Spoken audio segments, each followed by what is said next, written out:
clouds with fire. The whole earth shakes, the whole earth shakes. I see His love and mercy washing over all our sin. The people sing, the people sing. Hosanna, Hosanna, Hosanna in the highest. Hosanna, Hosanna, Hosanna in the highest. I see a generation rising up to take their place with selfless faith, with selfless faith.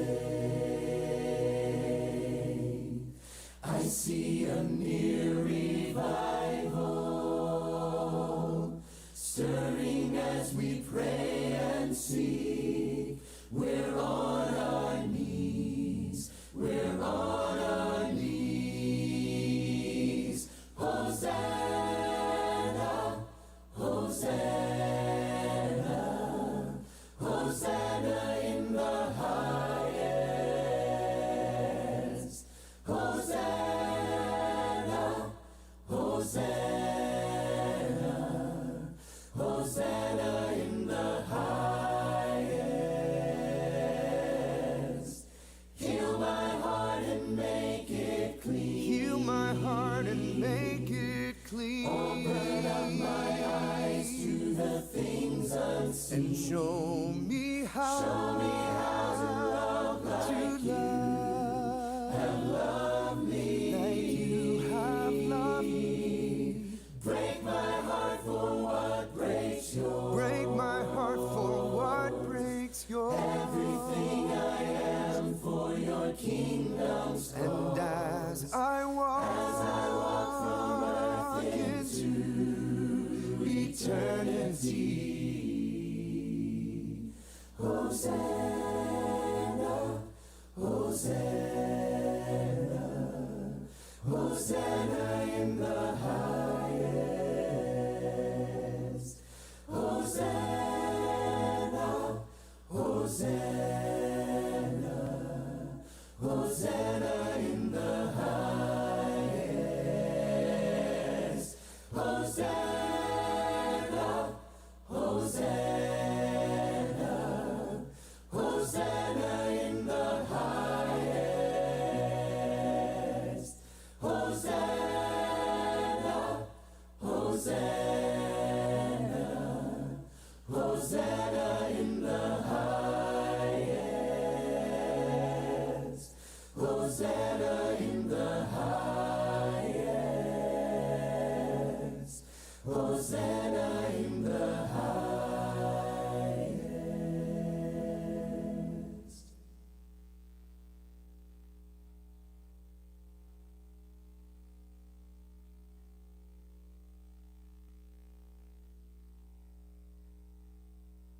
I see the world in light, I see the world in wonder, I see the world in life bursting in living color. I see the world in grace,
Test 1, 2, yeah.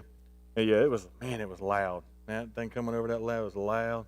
It was interesting to see it come in like that. All right, let's get started with a word of prayer, and we'll get into Bible class. Let's pray. Dear God, we thank you for this day. We thank you for the many blessings you give us, and we thank you for the freedom and opportunity we have to come and to worship you, to learn more about you, Lord, and to take what we learn and take it out to the world and bring others to you. Lord, I ask that you be with us as we go through this class and look at some of the things and information we're going to look at today, and help us to apply it to ourselves and to us as a church, and to look at what the future might look like, Lord, and just bless us, and hopefully we will go in the direction that you want us to go. I just ask you to be with all those who are sick and need our prayers right now, especially as we're seeing an increase in the number of cases and the number of people getting sick. And we just thank you for everything you do for us. In Christ we pray. Amen. All right. So what I'm going to do today is I'm actually going to continue on.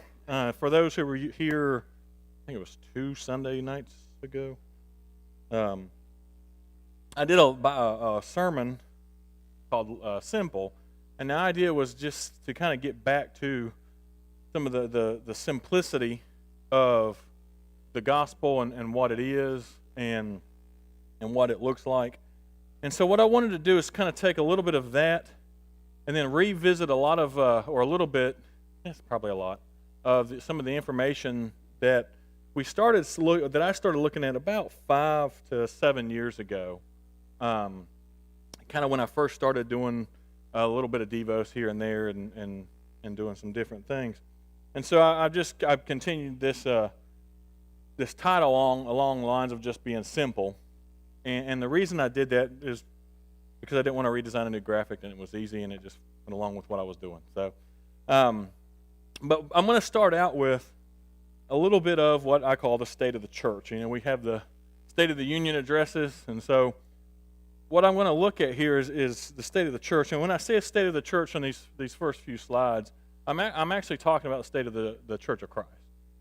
And I don't know how many of y'all were in here when I did some of my early on devos and lessons. Like I said, I did my first devo, it was 7 years ago in November. Facebook told me that. So, but and I started looking at some of these numbers. So the first one I'm going to look at is the number of Church of Christ congregations in the United States. And this is the current graph for the number of churches of Christ. It was in the 13,000 range in the early 2000s. So we're looking at less than 20 years. In that less than 20-year period, we have gone from the 13,000 range, a high of close to 13,200, to as of June of this year, and this is as accurate as it could be because, honestly, and I'm going to talk about this a little bit, COVID has just thrown a wrench in everything when it comes to church numbers and trying to gather some of that information. But go ahead.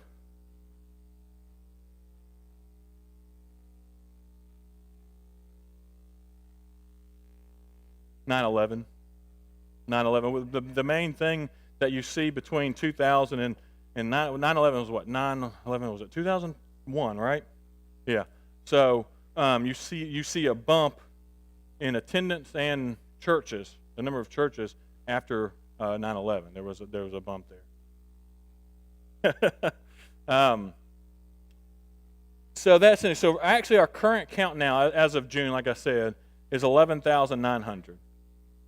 So, and we'll look at some of the numbers of our monthly numbers.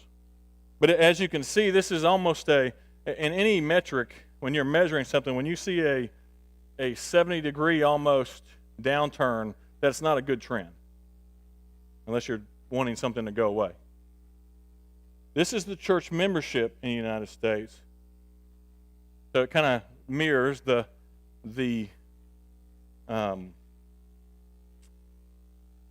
number of congregations that we're looking at. And you can see a max. They almost hit 1.3 million members in the early 2000s. There was high in the 1980s as well. As you can see there, from 2015 to 2020 almost, it's almost a straight drop.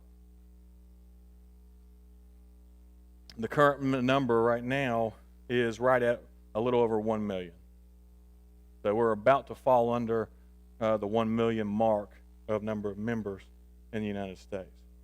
So one of the things that you'll hear a lot of times, and this was always kind of a thing that I had heard too, was, well, it's not just the Church of Christ that's been affected. You're seeing this across all the churches, for the most part. You actually look, and I don't know if you can read this graph or not. It's kind of small, but I tried to make it as big as I could. If you actually look by a percentage of population, most churches have kept a median number. You see them go up and down, but there's no huge dives. You see mainline. So the mainline number there, they call the mainline churches, and that's kind of like the 7 big denominations. And that's like Presbyterian, Methodist, Christian church. The Christian churches, we fall under that. The Disciples of Christ is what they label that. Your Baptist and stuff like that. If you look, you can see the evangelical, your black Protestant. You see a huge uptick in the non-religious. But for the most part, most of them have stayed pretty level, or they've kind of fluctuated a little bit. If you actually look at the mainline numbers in the last 5 years, they're actually going up. So a reversal of what we're seeing in the churches of Christ. So if you take all the numbers that we're looking at and the current trends that we're looking at, and if anyone wants to stop asking any questions, because there's a lot of background information that goes, go ahead. Honestly, I've not been able to find that out, really. We're seeing, and I don't know exactly where they're putting the non-denominational churches in that, but you're seeing a large uptick in those. So, like, for example, the Baptists have lost, 1.5 million in the last 20 years. I believe that was the number. And most of them haven't left the Baptist church. They've just gone somewhere else. And so that's the evangelical, and I'm wondering if that's not some of the non-denominational that they've pulled in there. That's the Jewish religion. Yeah, that's pretty much stayed the same. Yeah. Yep. No, that's all right.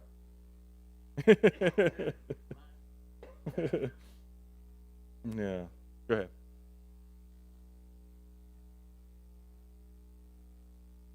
No, well,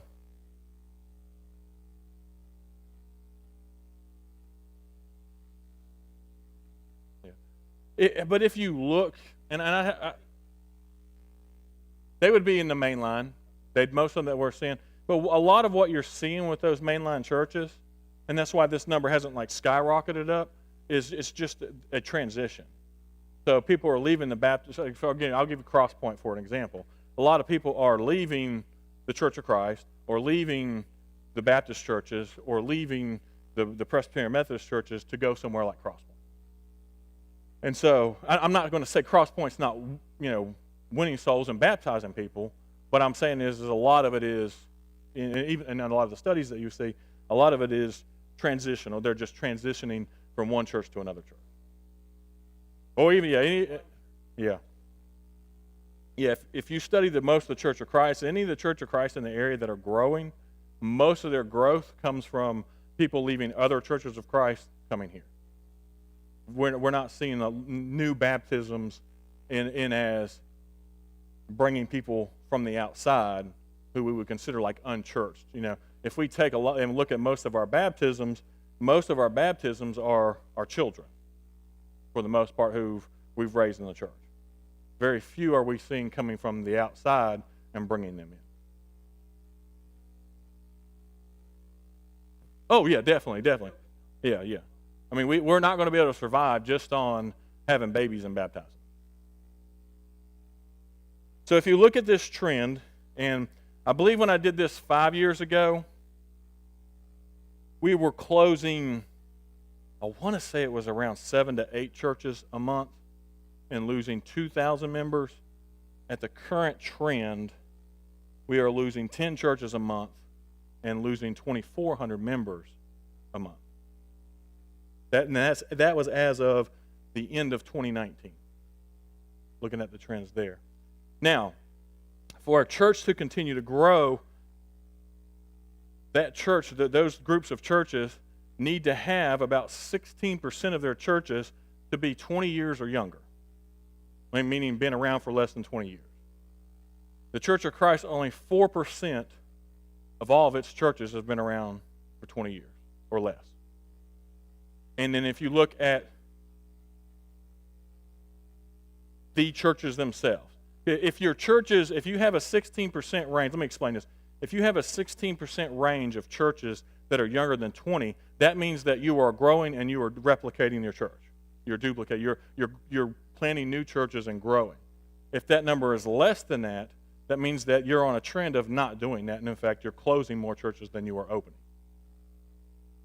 And if you look, there's actually, on the Church of Christ, it's very minimal, the number of new churches that are planted by the Church of Christ, and most of them that are from splits. So one of the things to look at with this is what I call the COVID effect. And so, according to most analysts and people who look at numbers, and I've seen this, and I'll talk about this a little bit, COVID and the impact of COVID has accelerated trends or current trends that we saw by 5 to 10 years. So if something was happening or we saw a trend, then you would take and multiply that trend by 5 or 10, depending on kind of your areas and just looking at different measures. And I'll give you an example. Take a drink of water real quick.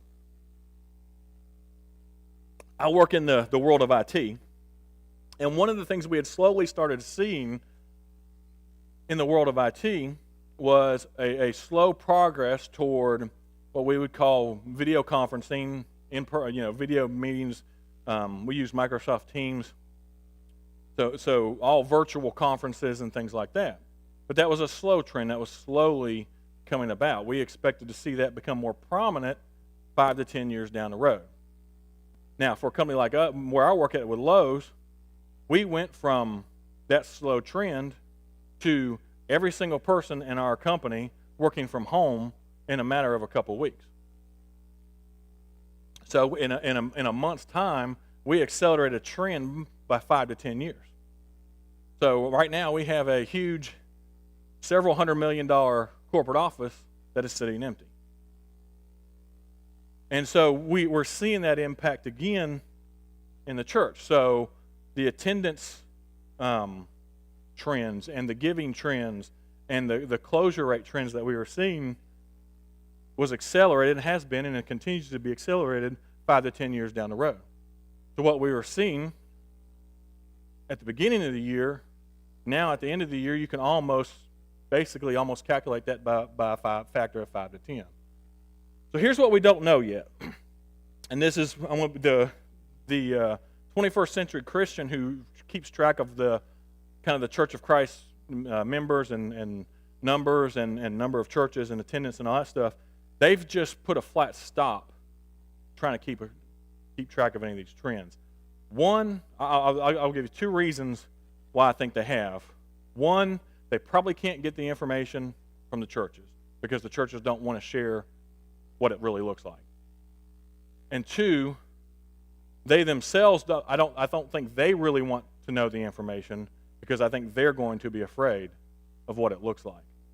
So if you take just our current trends and what we were doing and accelerated that 5 to 10 years, then you're looking at, in about a year's time, 18 months' time, a closure of 600 to 1,200 churches and a loss of about 144 to 288,000 members. Based on just looking at those trends. Go ahead.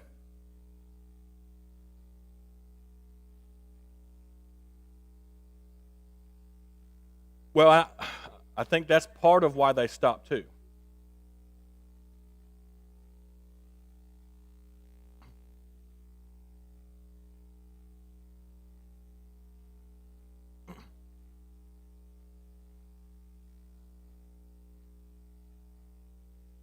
we don't know, honestly. Well, I can tell you the numbers, and I'm going to get into this a little bit, that Barna has pulled. And because Barna used to do a State of the Church thing like almost every year, and they switched with COVID. They switched to almost a weekly and bi-weekly State of the Church update. They started just doing it. They really refocused an entire division just to study what the COVID impact is going to have on the church. Go ahead.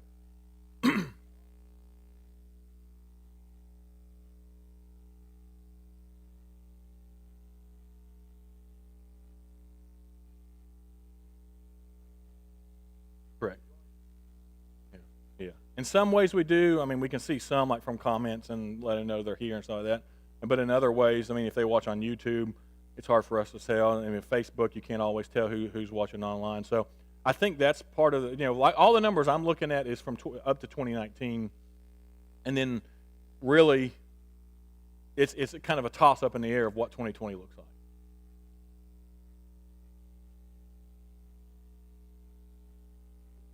Oh yeah, it's very scary, and that's kind of what I'm trying to. Kind of the reason why I'm having this class is because I want us to take a deep hard look at this, because, and I want to talk about this a little bit. The future is going to look very different, and there's two ways we can go with that, and I'll talk about that. But one of the other things too, I'm talking about online. Part of the problem we're having too, when polling a lot of churches, is well, their attitude is online doesn't count. And so, I mean, I've had people tell me that in the church. I'm like, well, what's your attendance? And I said, well, we're seeing at the time I think it was around 50% come back for in-person attendance, but we're seeing this so many online. And he was just straightforward, well, online doesn't count. You can't count them people. And that's the attitude of a lot of churches as well. Go ahead. Yeah. Hebrews 10:25, and I'm going to talk about that, and we're, yep.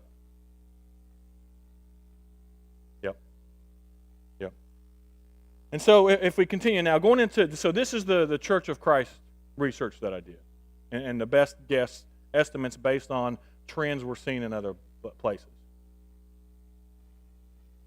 I mean, that's almost, if we hit that max number, that is a quarter of our membership gone, 25%. So looking at Barna's research, in-person attendance across all the churches is 36%, and this is as of October of this year, is 36% of what it was pre-COVID. Churches of Christ would probably swing a little bit higher just because of the amount of focus we put on in-person gathering on Sunday. Not to say others don't, but we seem to emphasize and focus on it more. That's a higher priority. I mean, that's in research. But I don't have the solid numbers there. Go. Yep, go ahead.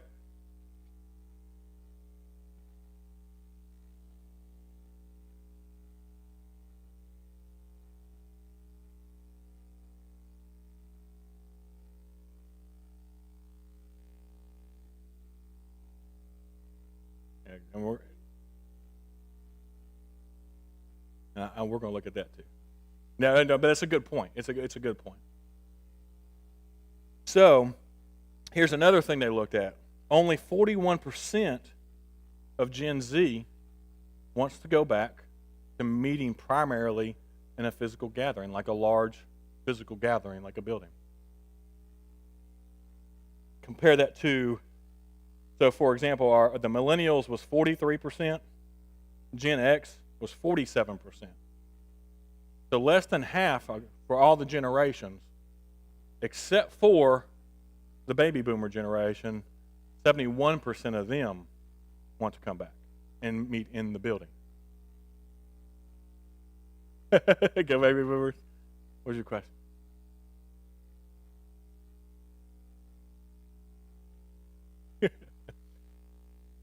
So Gen Z, I think, were those born in 1995 and later. They're the ones kind of coming out of college now. They're the ones that are just kind of going into the workforce. Gen X is the mid 80s to the 90s, and then millennials. Is nine. I don't know what I'm lost my mind. But anyways, Gen X was before millennials, and then Gen Z. So I'm on that line of the Gen X and millennial generation. That's like the 1980s kind of cutoff, and it just depends who defines it. Some people define it different. Whereas, and then I would assume I didn't have any numbers for the greatest generations past the baby boomer generation, but I think those would skew really low only because they're the ones that are most at risk. So I don't think they included them in that for that reason, because you're not going to get a fair sample questioning people who their lives could depend on whether they go to a building or not.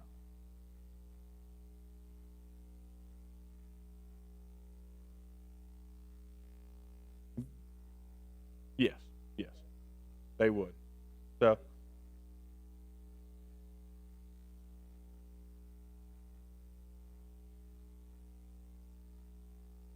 come back to a physical building.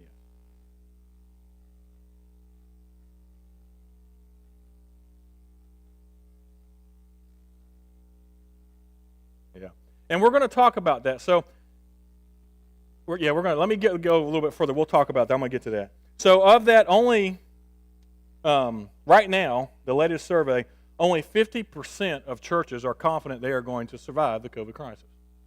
At the beginning of COVID, no, that's all across the board. At the beginning of COVID, that number was 75%. As of October, that number is 50% are confident they're going to survive. The latest study from Barna predicted this. 1 in 5 churches will close. In the main line, the seven prominent denominations, or I say denominations, the 7 prominent groups, they believe that number could be as high as 1 in 3. If that number was as high, we're in that group. If that group number was 1 in 3 for us, that would mean we would lose almost 4,000 churches. That is in 18 months.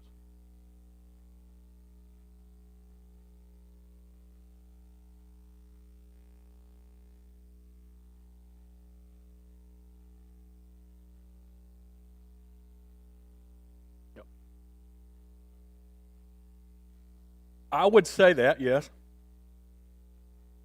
Yep. But I would say what you just said has not really been taught. Go ahead.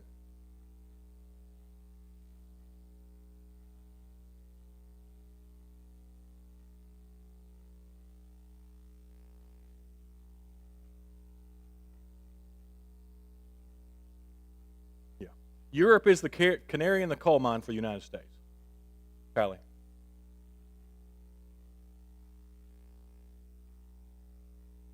Do what? Not doing our job. I would agree with that.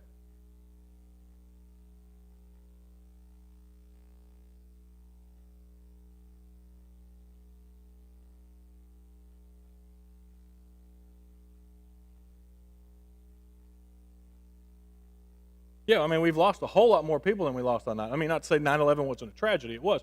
But if you actually look at the numbers, we've lost a whole lot more, 100 times more, right? Yeah. But here's what I'm going to get into. And here's where I think part of the problem is, especially in a lot of churches, we've identified Christianity or someone as a Christian by whether they show up and come to this building or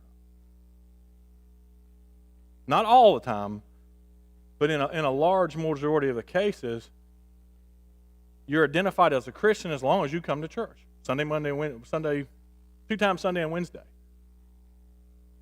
And we've kind of forgotten about the rest of the things. I talked about a little bit about that Sunday night. And so here's what they say. The churches that are going to decline the fastest over the next 5 years are the churches that do this.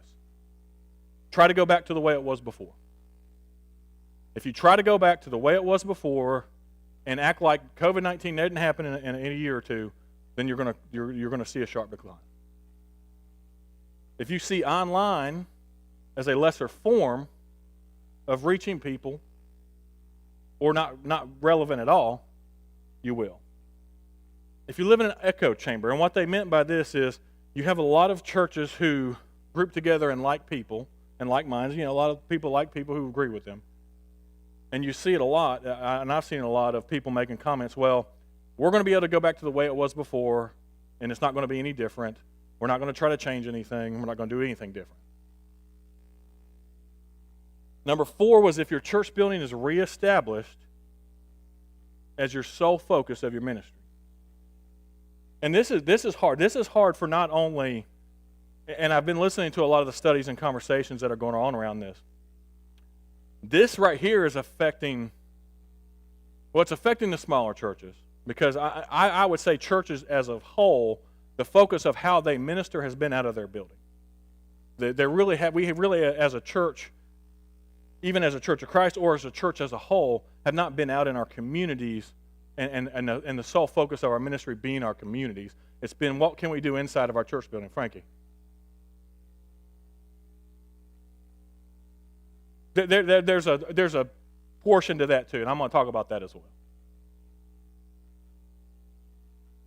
Go ahead.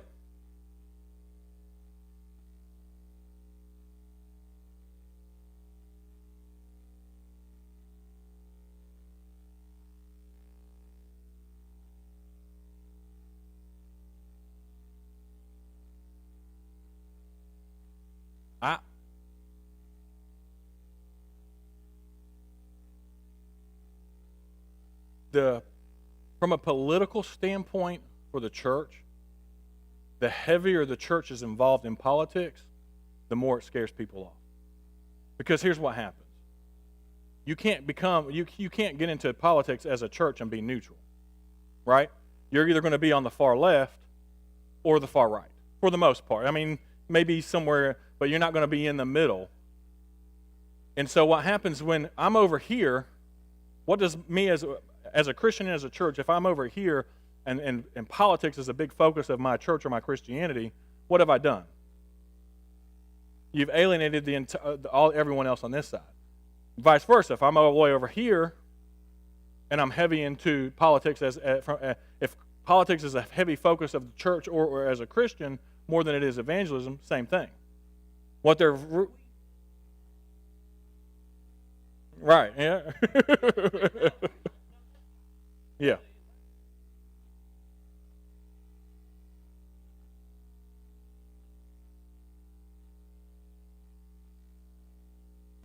Yeah.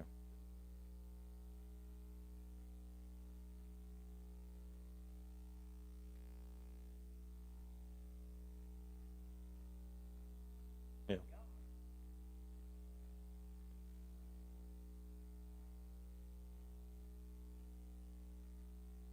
They say one of the worst things that's happened to the church is that it has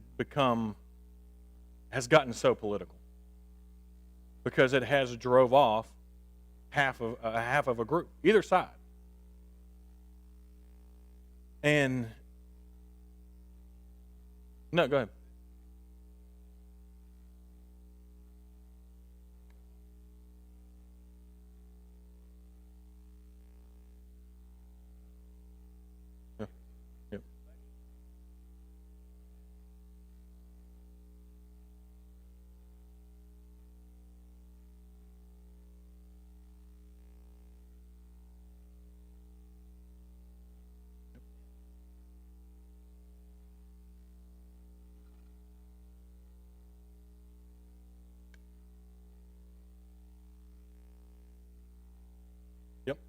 Yep, could have been.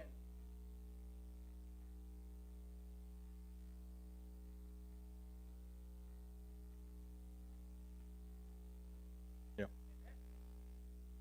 Well, and that's what I mean. If you go from, and this trend started probably 1940s, 1950s, but more 1950s, maybe into the maybe 60s, in that 20-year period, where you slowly started to see the church turn in on itself, where it was more evangelistic focused, it was more outward focused, and then it became, as it grew and as it got larger and larger, it turned inward, and it became of what I call consumeristic Christianity. What's in it for me? What's going to have the best thing for my child? What's the songs? What church sings the songs that I like the best?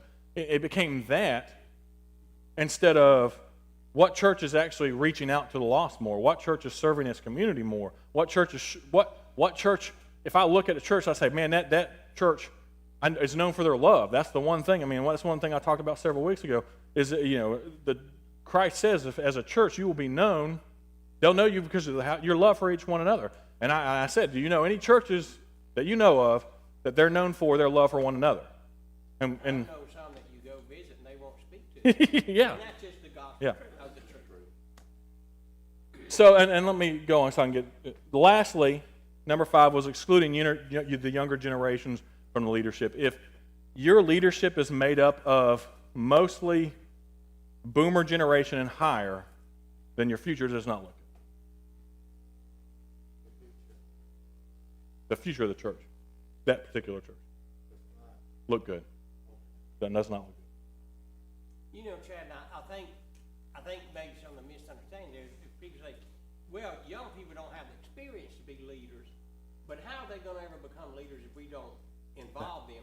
It's not saying we're going to take a 19-year-old and make them an elder, but Yeah. there are places in the church where they can, in smaller areas, so to speak, with maybe not quite as much responsibility, say an Yeah. elder would have, that we could begin including them and helping them to, because the church growth statistics show without a doubt, people that are involved are those who remain faithful, Exactly. not those who sit on the pew.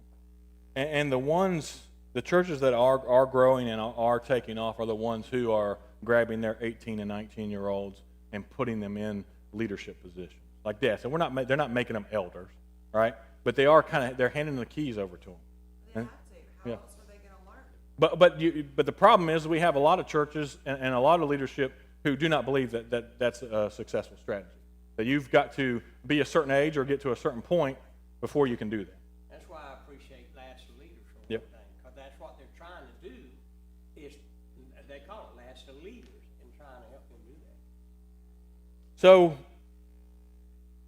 from that study, what they've seen, and this again, this is not me saying this is exactly how it's going to be. These are the people who study this for a living. This is what they see the future of the church looking like. More home gatherings, more focused around home gatherings, more focused around community gatherings. And what they mean by community gatherings is instead of meeting in your home, you meet like a coffee shop or some place out in the public. And then what they call micro gatherings. Go ahead. So I have a question on like the men, but like if you have a men's meeting, at what age does that cut off? Like if you have an 18-year-old or a 19-year-old who's a member of the church, are they included in that meeting? I wouldn't see why not. I mean, I don't know. I personally, I wouldn't see why not. When did they start going to the meeting? Yeah. Yeah, that's actually a legit question we had in our house the other week when Jerry went, because Mason specifically asked when he could start going. I mean, honestly, from a men's meeting standpoint, I mean, shoot, it wouldn't. Yeah, I mean, depending on the leadership meeting is a little bit different than the men's meeting. I think because sometimes in the leadership meetings things are discussed that maybe some of the kids don't need to be in on. But like if we're having them, but from a men's meeting, man, shoot, start bringing your kid. I would think start bringing them at a young age so they can kind of see some of the things that go on and look at some of the stuff. I saw a couple hands, Kylie. So, like, with the men's meeting, not leadership, and I would say, like, once they're baptized, like, since they know, like, that they're ready to be a Christian. Yeah, maybe that's a good idea. It's a good idea. Yeah. You know, they may have some suggestions from their point of view Yeah. that needs to be taken into consideration. And that's one of the biggest things that we've missed out on a lot is we have not listened to the younger generations on some of the things. Some of it we say, well, that's just outlandish and crazy, but a lot of it that is really valid points of what the younger generations has, because the younger generation is the future church. If we ignore the younger generation, we're ignoring the future of the church. And I think I think that's why they're leaving in droves, to be honest with you. I mean, I hate to say that in a negative way, but like what was the latest number? Like 60 to 70% of all kids who are raised in the church leave the church? 80. Is it 80 now? It's 80. Yeah. The 60% comes back to they lose 80 right out, and then you have a yeah, and then you have a couple. Then you have once they start having kids, you have a percentage of those that come back. And so I think that total number is between 60 and 70%. Two things. There was a fictitious story about the devil sitting around with a couple of his demons, and it's just something that kind of illustrates what's happening. And he was saying, let's go to the world and tell them that Jesus is not real. And the devil said, oh, we've done that, it's not working. And they, let's just say this and that. Well, one in the back was sitting there and was kind of giggling, and he said, let's just tell them, y'all go have fun for a while. You can get saved later. And that's where our youth are. They want to not get involved with church because they think they have to give up any fun or anything, and they can just sit back, So we got to get them involved. We got to get them involved. We got to let them know that you can have fun, you can be a Christian. And the other thing at camp we do is we take all the kids and we try to, once they get out of middle school, we try to assign them to something, give them a job. And so with the older kids, we try to put them in charge of different little activities. And at the end of the week, then we debrief them and we let them know that that's, getting prepared to move up in the church. Same thing with lads and leaders. So we're always trying something at camp to move them up into the church, let them know there is roles to play and there is things to do. One of the great things we do is I call it bigs and littles. We take the oldest senior kids at camp and we take the youngest kids and we get them to build something together, a birdhouse or something like that. And then later we explain to the older kids how these little kids, no matter what, are watching them and saying, when I get to that age, I get to do these different things. I get to date, I get to sit by somebody a certain way, and we try to explain whatever you're doing, right or wrong, these kids are they're watching you, they're gonna mimic it. So always keep in mind what you're doing, and then, it gives the little kids a feeling of being involved, and somebody really does care, and then but we really try to push these things, and I think it's very important that they're in here to get kids involved and get them moving in things, with the cleaning we do here, and the yard work, and the volunteer days we have, and things like that. That's all wonderful, and that's all awesome stuff, and then that needs to be happening not just at camp, but in the church as a whole. Corey, you know Screw Tape? Sure. C.S. Lewis wrote a book called The Screw Tape Letters, Oh, no, sir. and it's about Screw Tape, who's the devil's nephew. And he's trying to get up and be a head demon. Well, to get to be a head demon, you gotta make a lot of people be lost. And he's telling the book is about all the ways he's telling about how to get people not to come to Christ. And each time the devil said, no, that won't work, that won't work, that won't work. I don't wanna give it well, I am too, but it's by the book. Yeah. But he says, at the end, the devil says, what you do is you don't try to convince people there's no God. You don't try to convince people they don't need to get right with God. You convince people they got all kind of time, and then they'll All the go time in to the world. Yep.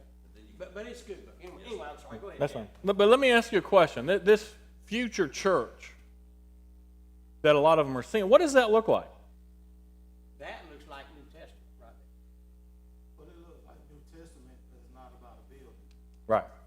That's the point I think we talk about a lot of stuff, but what we're trying to get people to see in this season, that it's not about a church building, it's about people who need to do something because we can't gather together in one place. I like this statement that they had. It says, if you expand your definition of gathering, it's much easier to genuinely expand your mission. We have defined Hebrews, right, as what we do on Sunday mornings in our buildings. And this is, I want to be honest with you, I know that what I'm saying here and what this looks like is scary to a lot of people, because it is completely flipping on its head what the church has done for the last 200, 250 years, for the most part. But what they're saying, and I personally believe, and this is my personal belief just from what I've seen, is God is trying to kick us out of what we've put our main focus on, and that's the church building. I genuinely believe that. Because we had people who, man, once we decided, hey, we're going to do live stream only, I mean, they were kicking and screaming to try to get back into the building. Even though what they had opportunities, you had a lot of people who had opportunities to say, hey, look, I can share this with other people out in the world. And it's like, no, I need to get back in my building. And so, and I know that the timing of a lot of this isn't good because we're building 2 brand new buildings, right? And so, and a lot of people have had that same expansion. And give me a second. One of the people who've been hit the hardest by this has been what we call the mega churches. Because the mega churches have these $10, $15 million buildings that they were putting several thousand people a week into. You know, some of them would have 7 services a Sunday, so they could afford to fit everyone, or so they could fit everyone into their services. Well, guess what's happening now? They're 36% of their people are showing up when they do have it. A lot of them have just had to completely shut down because of all the restrictions around them. And now they got, similar to like what we did with the corporate office, they're sitting on a $15 million building that they can't do anything with. And so I think looking into the future, we as a church, you know, we claim that we are the restoration of the New Testament church. Maybe God's going to kick us a little bit further, and maybe we're really going to look like the restoration of the New Testament church further on down the road. Because that's the trend that seems to be happening. And there's a lot of reasons behind it. A lot of it's because the younger generation, I think this comes out of all the social media and stuff like that, they actually want the small, personal group settings for worship. They want to see that like what we would have seen in the New Testament with house churches of maybe 20 or 30 people. Or smaller. Go ahead.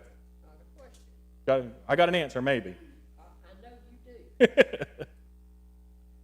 people meet in your house for church, okay? You can have singing and you're preaching and you're praying and take of the communion. You don't have elders. And what do you do about the contribution? Well, how did the New Testament church handle that? I don't know. I wasn't there. So I think sometimes the misconception is we'll see a letter to the church or churches in Corinth. Because of the way we've been wired, our brain thinks, oh, well, that was one big church in Corinth that met. Well, they were, and they did, Well, but it was not in a building. right. Because they didn't have buildings for several hundred years. Yeah, so we see it as, oh, they all had this huge group of people that met together. No, they actually met in their houses, 20 to 30 people, actually probably less than that, because if you looked at the average size of a house in Corinth or in the Middle East at that time, it was the size of maybe the kitchen in there. I mean, it wasn't that big. It was a small room. But what they did was they had small churches or groups all over the place, and there was a set of elders who were over all of that.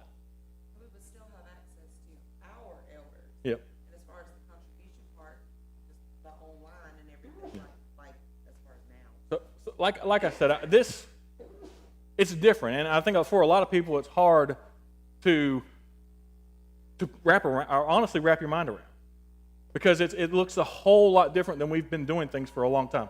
Go ahead. But I think what people, Amber Alert. Yeah. Yeah. I think what people don't understand too is even that, from everything that I've been reading, is being taken away. That you can't have other people in your house other than the members of your household because of the virus. You know what I say to that? Recommended against that. You know what I say to that? I know what I say to that, but yes. I say bring it on. You know why I say bring it on? Because what's happening in China right now? They're growing because they're persecuted. That's always been. They are growing, and this is one of the things that I was studying in this. So China, and I don't know how many people realize this, China actually relaxed their clamp down on the churches for a while, and they gave people quite a bit of freedom of religion, even to the point that they were building churches, even mega churches, in China. And then they come back down and said, this is maybe too much freedom. They come in and actually clamped back down on them again, tore those mega churches down. So they went in and talked to a lot of the ministers and elders and people for those churches. And you know what they said? freedom to have church the way we did was the worst thing that ever happened to the church. Because we became like the American church where most of the people just came because they wanted to come on a Sunday. They wanted to listen to the preacher give the sermon. They wanted to just do their thing on Sunday and then leave. The church actually started to decline. As soon as they clamped back down, they went back into their homes and the church took off again. So maybe God's trying to do something here. Chad, the reason though for Hebrews 10:25, and I don't think it needs to be an either or. I No, don't think no. we should try to make it an either or situation. When they gave Hebrews 10:25, of course there were no quote church buildings, but they were to assemble Yes. together on the first day of the week, and there was a reason for that. And what they did in the New Testament was when they assembled on the first day of the week, it wasn't for 2 hours. No, it it was was the the whole Lord's day, and they stayed together all day long. I mean, from morning to night. And they strategized, they worked, they taught, they learned, they preached, they did. That was their training basically for what they were going to be doing the rest of the week. And then they would meet the rest of the week in those small groups, like you said. And not that they didn't do that on the first day of the week as well, but that was one of the reasons, as he said, so that you can encourage one another. Yep. So I don't think we need to try to say, well, let's take that dynamic out of it. That needs to be part of it, but you're absolutely right in that we do need to get out of the church building and into our community because we are the light of the world. Yeah. No, I agree, but and they did come together in larger groups. They would meet in the temple a lot of times as large as a group, but a lot of their meetings were I would say most of their gatherings were in the homes. And so did you have a question? Yeah, I read an article last week out of the UK that's talking about the divorce rate going up so much. This one person mentioned that it wasn't necessarily COVID, it's when COVID brought you life. Yeah. Because once Yeah. you're home, you can't ignore certain things anymore. Yeah, And it's like yeah. weird. I mean, it's Yeah. brought a lot of things to light that we might have swept under the rug, we just not even noticed. Then now it's like. Yeah. Yeah, COVID has shined a huge light on a lot of things that either we're coming down the road, we're trending, or we've just turned a blind eye to 100%. Retirement will do that until you get two people in the house. Yeah. House gets small sometimes. So here's I'm over a little bit, but here's the things that they seem to kind of highlighted those, and you actually have some groups who are actually kind of going into this little bit of more of a format, and the things that they focus on is being devoted followers, and devotion does not mean Sunday and Wednesday, like Sunday morning, Sunday night, and Wednesday. It means a devoted follower of what we see in the Bible. That's part of it. A supernatural love, and I like how they use the word supernatural, not just love, a supernatural love like Jesus. Focus on a huge focus on making disciples. Yeah, right? One of their main focuses is to split their churches. And when I say split, I mean duplicate. Right? That is their goal. Once they get to about 20, they duplicate. Or other churches, there's some churches who once they reach 100 to 150 in attendance, they duplicate. Being filled with the Spirit.